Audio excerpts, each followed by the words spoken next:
Shalom. Mari kita menyembah Tuhan sebelum masuk ke dalam firman Tuhan. Ku di hatimu, di pikiranmu, di rencanamu, tak pernah ku sendiri. Amin Tuhan, Kau selalu Tuhan. Di tangan-Mu, kami di tangan-Mu, di hati-Mu, kami selalu di hati-Mu Tuhan. Di pikiran-Mu, di rencana-Mu, tak pernah ku tinggalkan. Amin. Mari nyanyikan bersama-sama. Ku di tangan-Mu, ku di hati-Mu, di pikiran-Mu, di rencana-Mu, tak pernah ku sendiri. Ku di tangan-Mu, kami percaya Tuhan, kami selalu ada di dalam Kau Tuhan. Yes. Di pikiran-Mu, di rencana-Mu, tak pernah ditinggalkan. Kami percaya Tuhan, Kau tidak pernah meninggalkan kami. Seperti sore hari ini Tuhan, kami bisa merasakan kuasa dan di dalam segala hal Kau beracara di dalam kehidupan kami. Di mana saat ini kami rindu Tuhan untuk mendengarkan sabda-Mu. Berikanlah kepada setiap kami hati sebagai seorang anak yang rindu untuk menerima teguran, yang rindu untuk menerima kekuatan daripada Bapa. Konsentrasikan setiap hati, pikiran kami, berikanlah kami kesehatan, supaya kami diberi kemampuan untuk dapat melakukan setiap firman yang kami mengerti di dalam kehidupan ini Tuhan. Kami siap menerima berkat firman-Mu hanya di dalam satu kuasa Tuhan kami yang hidup. Haleluya. Amin. Shalom. Saya percaya ya bahwa hari ini kita semua akan diberkati firman Tuhan secara luar biasa, di mana kasih Kristus akan dinyatakan bagi setiap anak-anaknya melalui kebenaran firman Tuhan yang mana sebentar lagi kita akan menerima. Dan saya percaya bagi yang mungkin hari ini ada kekerasan hati ataupun karena situasi-situasi yang menekan sehingga sulit sekali ya bisa merasakan kebaikan-kebaikan Tuhan. Kerinduan saya melalui firman Tuhan yang mana sebentar akan saya sampaikan ini boleh menjadi kekuatan bagi setiap kita semuanya. Saya akan baca di dalam 1 Petrus pasal 2, satu ayat saja.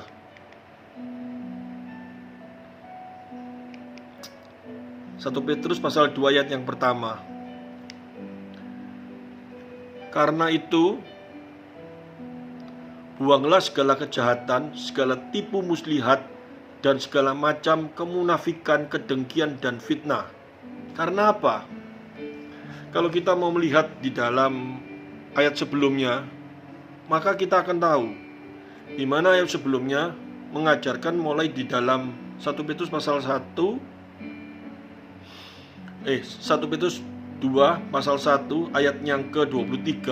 Karena kamu telah dilahirkan kembali bukan dari benih yang fana, tetapi dari benih yang tidak fana, oleh firman Allah yang hidup dan yang kekal. Jadi karena kalau kita sudah mengaku ya bahwa kita telah dilahirkan kembali melalui kebenaran firman Tuhan, dan kita telah menerima kelahiran itu, maka dia dikatakan di dalam 1 Petrus pasal 2 ayat 1 ini, karena itu buanglah segala kejahatan, segala tipu muslihat, dan segala macam kemunafikan, kedengkian, dan fitnah. Kata buanglah ini kalau diambil dari bahasa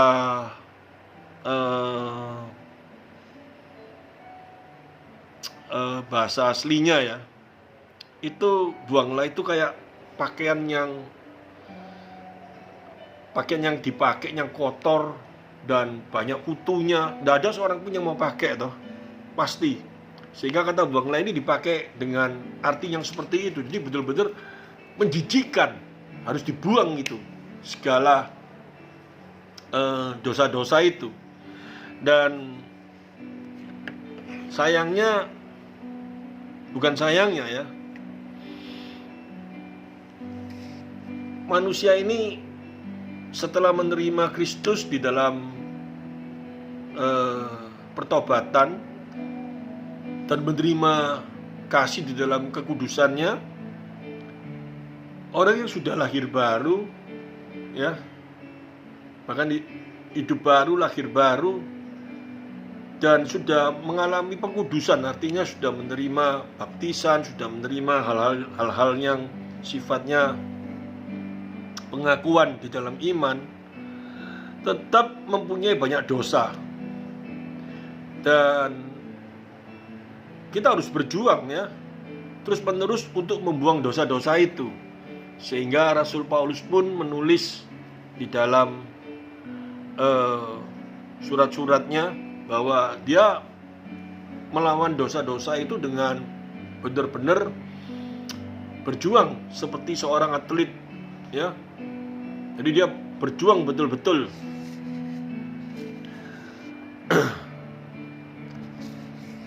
Dari ayat ini saya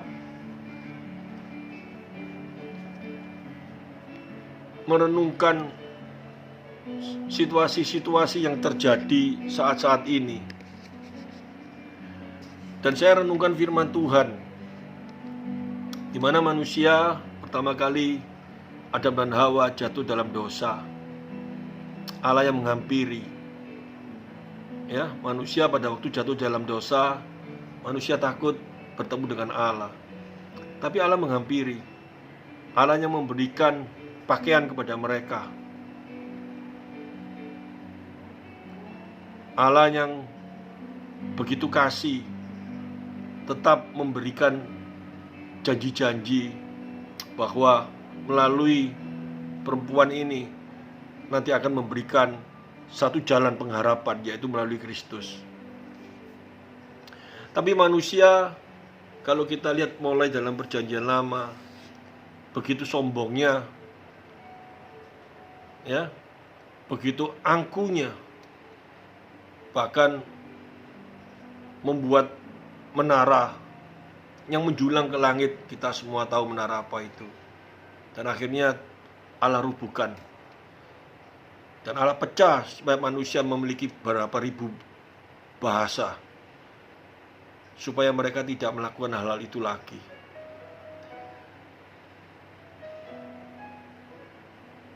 Dan Allah begitu mengasihi manusia yang sedemikian sombongnya ini.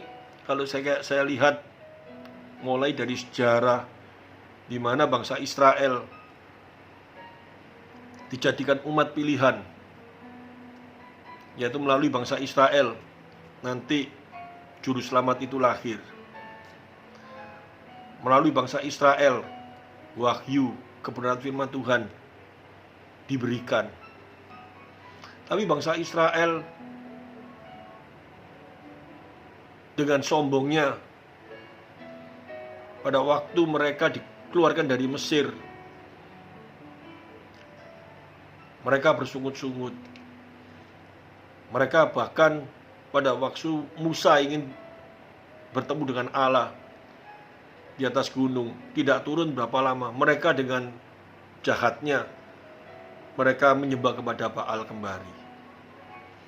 Tapi Allah begitu mengasihi, Allah menegur, Allah memberikan waktu lagi. Bahkan pada waktu mereka dengan jahatnya seperti itu mau dibinasakan, tapi janji Allah tetap menyertai. Mereka tidak dibinasakan. Banyak hal yang Allah lakukan sampai dengan perjanjian baru. Sampai pada waktu Yesus turun ke dunia. Dia Allah yang mulia. Dia Allah yang sempurna. Datang di dunia sebagai manusia yang terbatas. Bahkan dia rela mati bagi kita, memberikan hidup untuk kita, supaya yang kita ini yang harusnya binasa, oleh karena dia kita menjadi hidup dan memperoleh hidup kekal. Dan Allah tahu, Yesus tahu bahwa kita yang masih memiliki tubuh dan daging yang masih terkontaminasi dengan dosa ini, sehingga kita sering terganggu. Sehingga di dalam kitab Roma pasal 7 dijelaskan apa yang baik yang ada di dalam pikiranku yang aku lakukan, yang ingin kulakukan, tetapi malah yang jahat yang aku lakukan. Itu kelemahan tubuh. Tapi Yesus, ya, Allah Bapa, Allah Roh, tahu kelemahan kita. Sehingga Tuhan Yesus sebelum naik ke surga, dia berjanji memberikan penolong, yaitu Roh Kudus. Pribadi Allah yang lain, yaitu Roh Kudus, diberikan bagi setiap orang percaya. Tujuannya satu, bukan yang lain-lain. Satu, supaya kita diberi satu kemampuan untuk melawan dosa yang masih menempel di dalam daging ini. Bagaimana kita menghadapi itu? Bagaimana kita harus mengkikis itu terus di dalam kehidupan kita? Tetapi manusia, saya lihat makin hari bukan menjadi makin baik. Makin hari dunia makin hari makin jahat. Nyata benar firman Tuhan mengatakan hal yang demikian. Egois dikatakan di dalam kitab, di dalam surat Paulus menulis kepada jemaat yang ada di Filipi kalau nggak salah, atau Tesalonika, saya lupa, bahwa dunia makin hari makin jahat. Manusia makin ego, manusia makin mementingkan diri sendiri.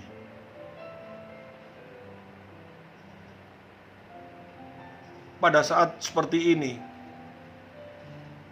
firman Tuhan yang dibuka dalam 1 Petrus pasal 2 ayat 1 mengatakan, karena itu buanglah segala kejahatan, segala tipu muslihat, dan segala macam kemunafikan, kedengkian, dan fitnah.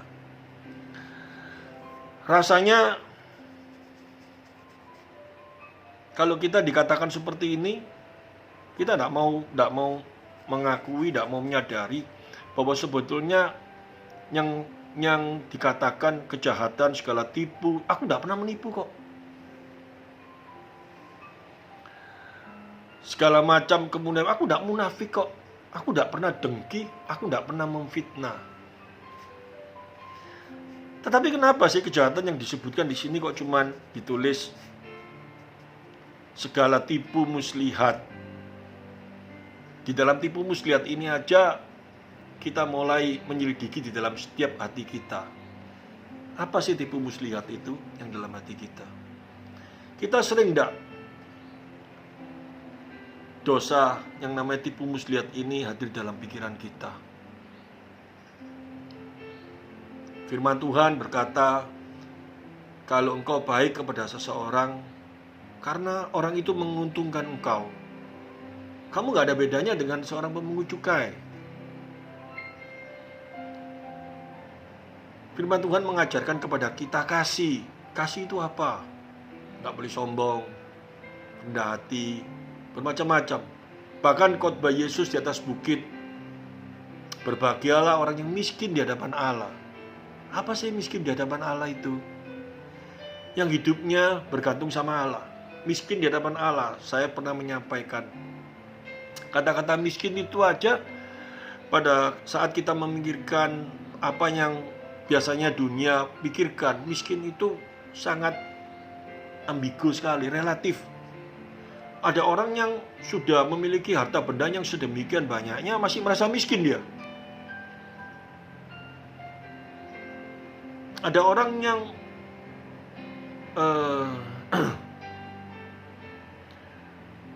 uangnya nggak banyak, uangnya dikit, dia merasa kaya. Jadi miskin ini sebetulnya apa sih? Nah, miskin, berbahagialah orang miskin di hadapan Allah, maka dia akan bahagia. Kata miskin ini sebetulnya dalam bahasa Yunani itu memiliki pengertian yang sangat luar biasa. Miskin itu kalau dalam kehidupan kita sehari-hari, kita sering bukan menghakimi ya, tapi kita sering berpikir, oh, orang itu kasihan miskin sekali. Kenapa miskinnya kita lihat dia miskin? Ya, dia semua orang sudah punya TV di rumah, sudah punya mobil, dia masih sepeda motoran. Tapi dia di rumah punya radio, dia punya sepeda motor. Tetangga kanan kirinya mungkin TV-nya gede sekali, punya mobil bagus.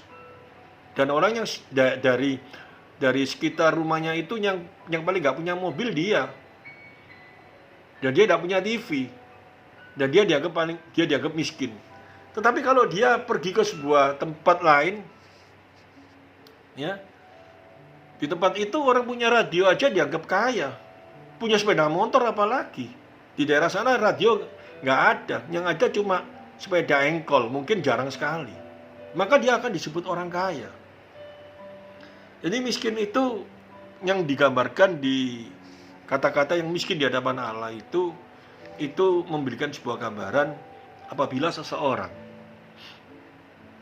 apa yang dia makan hari ini untuk kehidupan,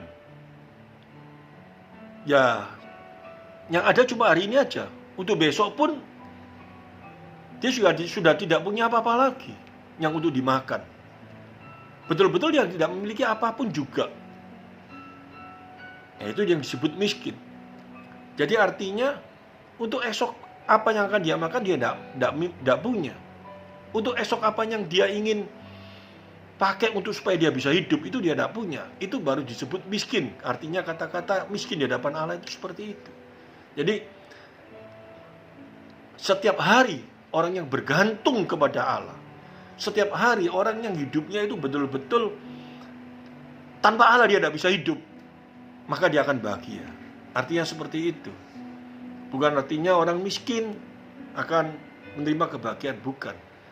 Tapi memiliki pengertian orang yang bergantung penuh. Karena dia sadar, karena dia tahu jika hari ini dia tidak menempel kepada Allah, hari ini dia tidak bergantung penuh dengan Allah, maka dia tidak akan menerima hidup. Orang itu bisa memiliki pemikiran, orang itu bisa bicara, aku bergantung sama Allah, tapi kata-katanya dia tidak mengerti bergantung sama Allah itu artinya apa sih?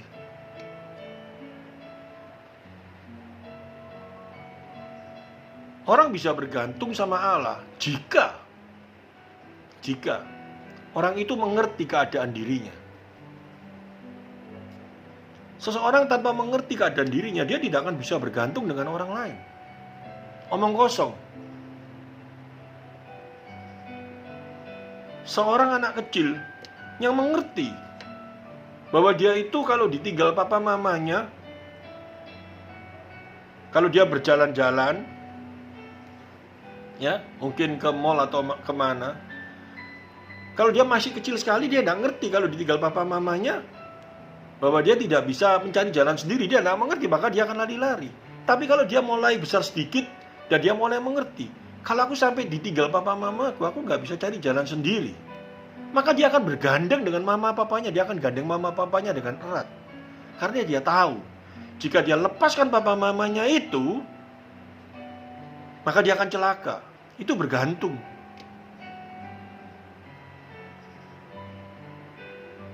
Sehingga kalau kita ngomong kita miskin di hadapan Allah, kita bergantung sama Allah.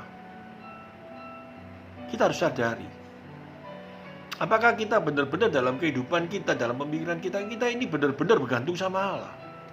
Atau kita sering mengandalkan diri kita sendiri?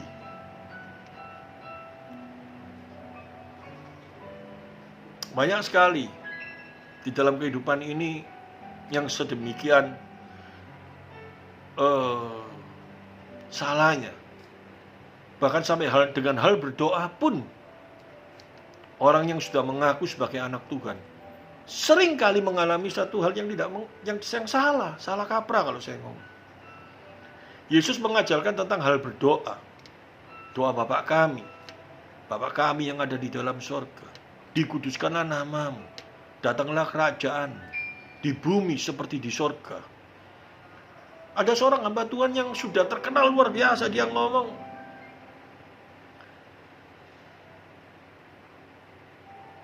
kalau kita memang anak Tuhan, kalau kita memang sebagai anak, kita bisa menarik berkat surga itu dan kita taruh di bumi, sehingga di bumi kita bisa menerima berkat seperti di surga. Saya heran pengertian ini bagaimana. Padahal konteks di dalam hal mengajar tentang doa Bapa kami itu, kalau kita mau belajar dan kalau kita mau menyelidiki, Yesus itu kan mengajarkan tentang hal doa Bapa kami itu kan gara-gara cara orang Yahudi pada waktu itu kalau mereka berdoa di tengah-tengah, di tikungan-tikungan jalan, dan kalau berdoa bertele-tele kalau di tikungan jalan itu kan dia berarti kan memamerkan. Berdoanya bertele-tele itu dibuat berpanjang-panjang supaya orang kagum dengan cara dia berbicara. Dan itu tidak ada artinya semuanya. Bahkan banyak orang yang sudah berdoa, dikatakan dalam firman Tuhan, tetapi dia tidak mengerti apa yang dia doakan, sehingga dia tidak dapat apa-apa. Hal ini sudah menjadi anak Tuhan sedemikian lamanya, tapi tentang hal berdoa aja masih kebingungan. Padahal doa Bapa kami itu diajarkan mengenai satu hal. Yesus berkata, kamu berdoa gak usah bertele-tele seperti orang yang tidak memiliki Allah. Kalau kamu berdoa jangan di tikungan, tapi berdoalah seperti ini, Bapa kami yang ada di dalam sorga. Kata-kata Bapa kami yang ada di dalam sorga, kalau kita mau menyelidiki dengan kerohanian kita yang benar, maka kita akan memperoleh satu hal. Saat kita mengaku Bapa kita di sorga, kita memanggil dia Bapa loh. Kita mengaku kita sebagai anak loh. Apakah tingkah laku kita? Apakah perbuatan kita? Apakah cara berpikir kita sudah pantas sebagai seorang anak? Di mana Bapa kita, yaitu Allah yang di surga. Coba kita renungkan hal ini dulu. Kalau kita mengaku sebagai anak, dan kita memanggil dia sebagai Bapa, Bapakku yang di surga. Pada saat kita memanggil Bapakku yang di surga, bukan cuman ya asal ngomong, tetapi dengan satu pengertian, aku berani memanggil dia sebagai Bapa. Itu karena siapa? Orang Yahudi dulu sebelum mengenal Kristus, bahkan sampai sekarang pun yang tidak mengaku Yesus adalah Tuhan, tidak berani memanggil Allah sebagai Bapa. Dia tetap memanggil Yahweh. Oleh karena karya Kristus, sehingga kita mampu memanggil dia sebagai Bapa. Itu karena apa? Segala dosa kita telah ditebus oleh Kristus, sehingga kita diberi satu kemampuan untuk memanggil dia Bapa. Kalau kita mampu memanggil dia Bapa, Apakah kita sudah pantas sebagai anaknya di dalam tingkah laku kehidupan kita ini? Apakah kita sudah mencerminkan sebagai anak sang raja di atas segala raja? Seorang presiden aja memiliki anak-anaknya sangat hati-hati di dalam kehidupan di dunia ini. Bapakku presiden, aku harus menjagai tingkah laku dan etikaku dalam dunia ini. Dalam negara yang mana bapakku memerintah. Apalagi kita mengaku dia sebagai bapak di surga yang berkuasa atas alam semesta ini. Dan kita mengaku sebagai anaknya. Apakah kita ini sudah memiliki hati seorang anak? Apakah kita ini sudah memiliki etika sebagai seorang anak? Ataukah kita masih melakukan yang dikatakan di dalam 1 Petrus pasal 2 ayat 1 ini? Tipu muslihat. Segala macam kemunafikan, kedengkian, fitnah masih ada dalam diri kita. Pada saat kita berdoa seperti itu, renungkan. Jangan-jangan pada waktu kita berdoa kita ngomong, Tuhan itu loh, orang itu jahat Tuhan. Bapak, orang itu loh jahat, orang itu tidak betul, orang itu bencana, hukuman dia. Apakah pantas kalau kita berbicara seperti itu?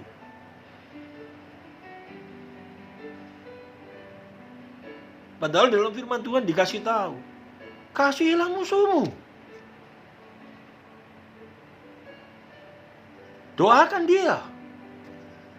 Terus kalau kita berdoa sama Allah Bapa seperti itu, apakah ada damai sejahtera di dalam hati kita kalau seperti itu? Tapi kalau kita mulai mengaku, kalau kita mulai merenungkan, aku sebagai anak, dia sebagai Bapa yang kudus, yang berkuasa atas alam semesta ini. Kalau saat ini aku diberi hidup, aku diberi satu kesempatan, di mana orang-orang yang sedemikian jahatnya ada di sekitarku ini, yang menekan aku, yang memusuhi aku. Aku minta tolong kepada Engkau Bapa, berikan aku kekuatan, supaya aku diberi satu kemampuan untuk dapat melayani mereka, supaya mereka boleh mengenal Engkau, supaya mereka boleh merasakan kebaikan-Mu, sehingga mereka yang tadinya jahat, saat menerima kasih-Mu, mereka akan melihat segala kemuliaan dan mereka menjadi menerima kasih dan menjadi baik. Kalau hal ini terjadi dalam kehidupan kita, kalau hal ini ada dalam hati kita saat kita berdoa, maka di bumi seperti di surga, damai sejahtera Allah hadir dalam hidup kita. Harusnya itu yang ada dalam kehidupan kita. Harusnya itu yang harus hadir dalam kehidupan kita. Sehingga diajarkan Bapa kami yang ada di dalam surga, dikuduskanlah namamu melalui segala perbuatanku. Bukan Allah yang kudus dikuduskan oleh siapa? Bukan, dikuduskanlah namamu melalui segala perbuatanku. Datanglah kerajaan di bumi seperti di surga. Saat kita bisa menguduskan nama Allah melalui hidup kita, maka di bumi seperti di surga. Setelah itu, berikanlah kepada kami makanan pada hari ini secukupnya. Diajarkan. Artinya apa? Segala kebutuhan kami saat ini, makanan kami saat ini itu untuk hidup, untuk apa? Aku percayakan di hadapan-Mu Tuhan. Jauhkanlah kami dari yang jahat. Itu berarti kapan? Yang akan datang, aku pasrahkan di dalam Engkau. Dan seterusnya dan terusnya. Kalau hal ini kita mengerti dengan baik saat kita berdoa, kita renungkan betapa baiknya, betapa luar biasanya dalam kehidupan kita. Itu pengertian-pengertian yang Yesus ajarkan dalam kehidupan kita saat kita berdoa. Saat engkau berdoa, bersembunyinya di tempat yang di kamarmu sendirian yang tersembunyi. Kata tersembunyi kalau kita mau menyelidiki, yaitu apa? Tempat di mana kalau saat ini di sebuah bank ada tempat penyimpanan harta, safety box itu loh. Itu digambarkan seperti itu. Tetapi pada saat di tempat yang tersembunyi itu artinya apa? Saat kita berdoa dengan pengertian yang benar, maka berkat Tuhan itu hadir di dalam kehidupan kita. Jangan kita pikirkan harta benda lagi.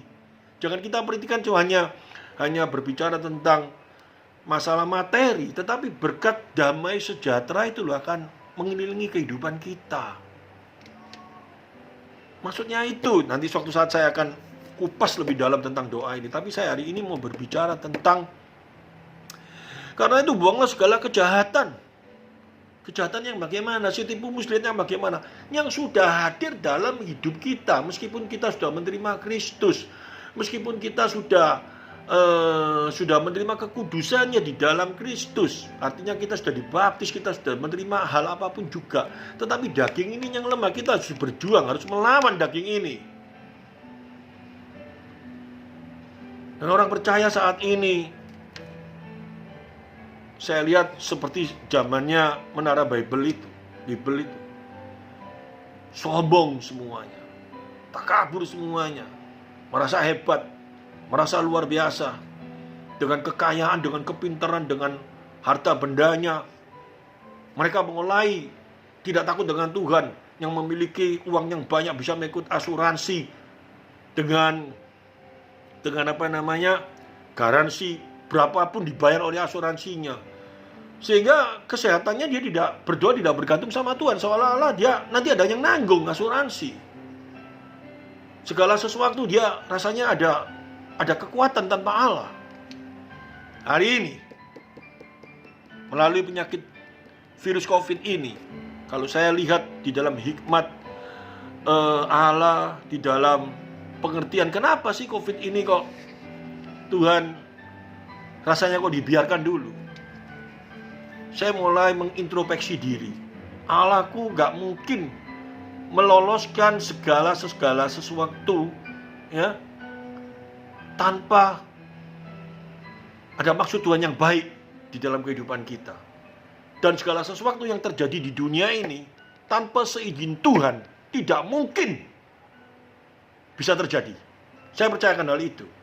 Iblis pun pada waktu mau mencobai Ayub, itu seizin Tuhan. Virus corona ini terjadi, tidak mungkin, meskipun itu dibuat oleh manusia, oleh siapapun juga, oleh setan, oleh siapa saya nggak tahu. Kalau sampai bisa terjadi seperti ini seizin Tuhan.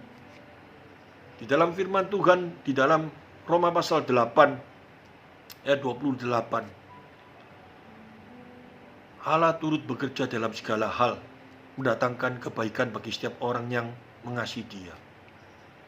Ada maksud Tuhan kok. Coba kita renungkan. Sebelum virus corona ini terjadi, manusia keegoannya makin lama makin tinggi. Antara keluarga saja tidak pernah berkumpul. Satu dengan yang lain pergi sendiri-sendiri. Dengan adanya corona ini, semua dibatasi, mereka mulai berkumpul. Ini yang pertama. Yang kedua, satu dengan yang lain, kamu mau sakit, kamu mau gini, tidak reken, no reken. Dalam keluarga saja seperti itu. Tapi sekarang dalam satu keluarga ada yang batuk, langsung, ini kenapa ini? Karena apa? Takut nular. Bukan kasih, tapi kita mulai diajar ini, saling memperhatikan satu dengan yang lain. Tuhan bisa lakukan segala cara supaya mulai timbul satu dengan yang lain antara kasih terjadi dalam kehidupan ini. Caranya bagaimana? Tuhan bisa pakai setan untuk supaya anak-anaknya ini bisa menjadi baik. Bisa saja terjadi seperti itu kok. Banyak hal seperti itu. Fir'aun dikeraskan hatinya sama Tuhan supaya bukan Fir'aunnya menjadi baik. Sampai kapanpun Fir'aun tidak bisa menerima Allah karena dia tidak dapat anugerah. Tetapi melalui pengerasan hati Fir'aun yang seperti itu, anak-anak Tuhan pada waktu itu, pada waktu menerima pembebasan, mereka akan bisa merasakan kebaikan-kebaikan Tuhan secara luar biasa. Demikian juga melalui COVID ini.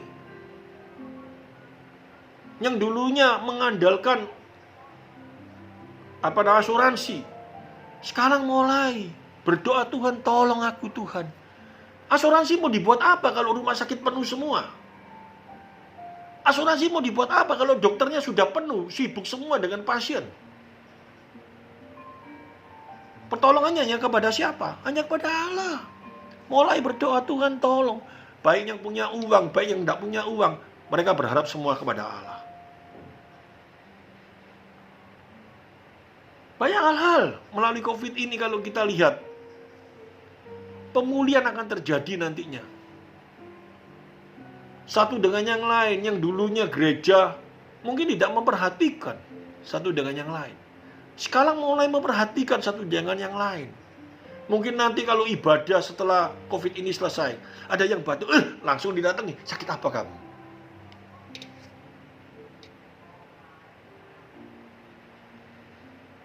Tapi semoga bukan karena takut, tetapi mulai memperhatikan di dalam kasih. Saudara yang jauh di luar pulau, yang lama kita tidak pernah telepon.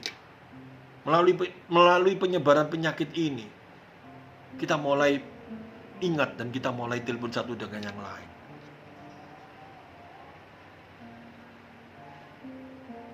Dan kita bisa merasakan hari ini kalau kita bisa nafas dengan baik, dengan kesehatan yang baik, paru-paru masih terjaga dengan baik, kita bisa ngomong kemurahan-Mu Tuhan. Karena kenapa? Oksigen mahal dan oksigen tidak ada, kosong. Dan kita tahu kalau orang-orang yang sakit itu perlu oksigen sampai bagaimana. Ini semua kalau kita lihat hikmatnya, betapa baiknya Tuhan dalam kehidupan kita. Dia mulai mengajar satu dengan yang lain, saling memperhatikan, saling mengasihi. Kalau kita mau melihat hikmatnya ini, keegoan-keegoan itu mulai dihajar dengan masalah COVID ini. Supaya manusia satu dengan yang lain saling memperhatikan. Bukan kedengkian. Bukan tipu muslihat. Kebaikannya itu, kalau kita melakukan kebaikannya karena kita takut ketularan, karena apa? Bukan benar-benar karena kita mengasihi satu dengan yang lain. Itu tetap tipu muslihat. Berarti engkau bukan orang pilihan Allah. Melalui kebenaran firman Tuhan ini, saya rindu anak-anak Tuhan yang saat ini terbeban untuk melayani satu dengan yang lain. Bukan karena kalau sampai semua orang sakit nanti kita ini bagaimana. Bukan seperti itu. Tapi ada satu kerinduan hati. Saya teringat teman saya, gembala yang ada di Kuntisari, GBPS itu, Kowiwi. Saya sudah ngomong sama dia terus, kalau kamu antar sembako atau apa, gojekan, jangan diantar sendiri.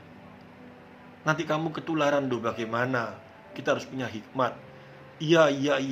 Tapi aku rindu ketemu dengan orang-orang itu. Yang lama aku tidak pernah, aku jaga kok, aku benar-benar jaga. Saya salut sama engkau, Wiwi. Kau mengasihi.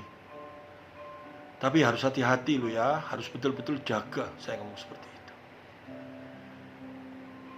Dan kalau orang-orang yang mengaku sebagai anak Tuhan memiliki hati yang itu seperti itu semua, betapa luar biasanya melalui sakit COVID ini orang bisa melihat nyata benar kasih Kristus yang hadir dalam hati setiap anak-anak Tuhan itu. Saya percaya renungan firman Tuhan yang pendek ini, yang gak panjang ini, boleh menjadi berkat bagi kita semuanya. Melalui penyakit COVID ini bukan kita ambil pengertian, Tuhan kau gimana, engkau kok jahat Tuhan, engkau kok lupa sama aku Tuhan, engkau kok seperti ini Tuhan. Tapi coba kita melihat kebaikan-kebaikan Tuhan. Melalui peristiwa ini, yang dulu mau bertemu dengan anak pun sulit karena masing-masing sibuk. Sekarang Tuhan kumpulkan satu dengan yang lain. Kesempatan indah kita bisa kumpul. Ayo berdoa bersama. Perhatikan, yang dulu orang tuanya tidak diperhatikan, sekarang mulai memperhatikan. Dan kita bisa merasakan satu dengan yang lain begitu baiknya. Saya bisa melihat melalui teman saya yang orang tuanya kena itu. Anaknya mulai bisa melihat kasih. Salah satu dari anaknya saya bisa melihat mengasihi orang tuanya. Betapa baiknya Allah kita itu. Dia menghajar setiap anak. Karena kita bukan anak gampangan. Namanya dihajar itu sakit. Ya. Namanya dihajar itu sakit. Tetapi kalau dihajar tujuannya supaya kita menjadi baik, kita harus berterima kasih sama Tuhan. Hari ini kita menerima hajaran melalui COVID ini. Tapi kalau kita bisa menerima hikmat daripada Allah, kita bisa menerima hal ini di dalam kacamata yang benar. Allah tidak pernah lepas tangan. Setiap rancangannya baik bagi setiap kita sebagai anaknya. Terima kasih Tuhan Yesus, terima kasih Allahku atas segala hal yang terjadi di dalam hidupku.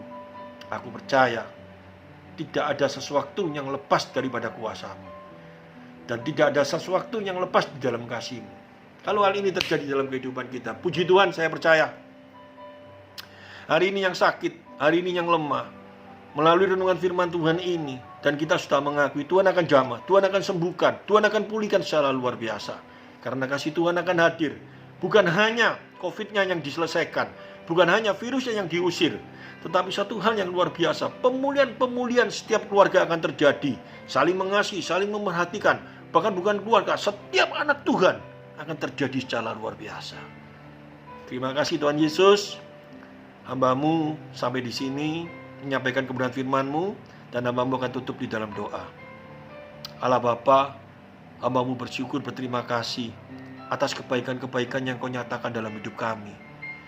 Melalui setiap peristiwa, Kau tidak pernah lepaskan setiap anak-anak-Mu. Nyata benar Tuhan, COVID boleh menjadi satu ketakutan bagi mereka yang tidak memiliki Engkau. Tetapi bagi kami yang memiliki Engkau, kami tahu Tuhan hajar kami, Tuhan didik kami, supaya hal yang jahat di dalam kehidupan kami, kedengkian, tipu muslihat, kami seringkali lakukan hal itu. Kami baik karena kami ada maksud. Tetapi melalui peristiwa ini, kami tahu Tuhan, Kau sedang mengajar kami, supaya dosa-dosa itu terhapus dalam kehidupan kami, supaya kasih itu boleh hadir dalam kehidupan kami secara utuh, sehingga kami makin hari disempurnakan di dalam Kristus.